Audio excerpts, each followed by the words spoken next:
This is the story of me and my Viva. Oh, sorry.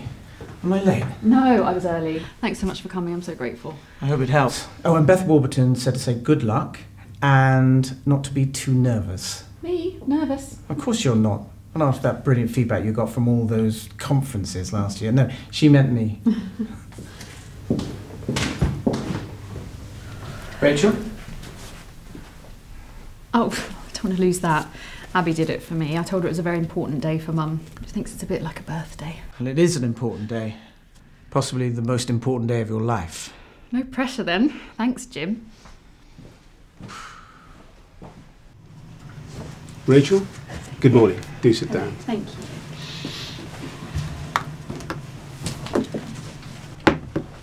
Perhaps we could all introduce ourselves. I'm Pradeep Patel. I'm a senior lecturer here in the History Department and I'm chairing the panel today. Professor Deborah Carney, Department of Sociology, Cambridge University, your external examiner. Morning, Rachel. I'm Jenny Barrington, Department of Sociology. Jim Alton, Beth Warburton and I are Rachel's supervisors. Rachel Bantock. Thank you. At the end of this Viva, we'll make a recommendation to the university as to whether you should be awarded a PhD. Should we get started? Mm-hmm.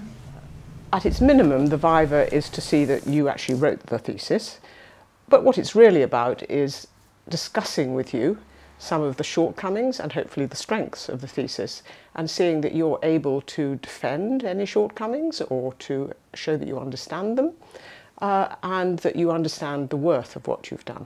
As a complete researcher, which is what you hopefully are when you have a PhD, you should be able to talk about your research, to defend it, to discuss it with other people, and the Viva shows your ability to do that. Obviously, someone has to go out into the world with carrying the badge of having a doctorate, and therefore it's important that they are competent in the whole area of the work. And also, it's another form of communication.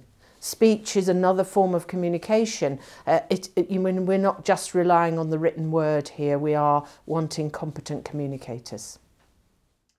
Jim was right about how the Viva would start. Perhaps you could begin by summarising the general argument of your thesis? Certainly. Well, my central argument is that although the influences of Western cultures are significant on kinship structures, in some key respects important. The preview clip you've just watched is from the brand new version of the Good Viva video, which we originally made back in 2007 and which has been used in about 80 British universities and a number around the world.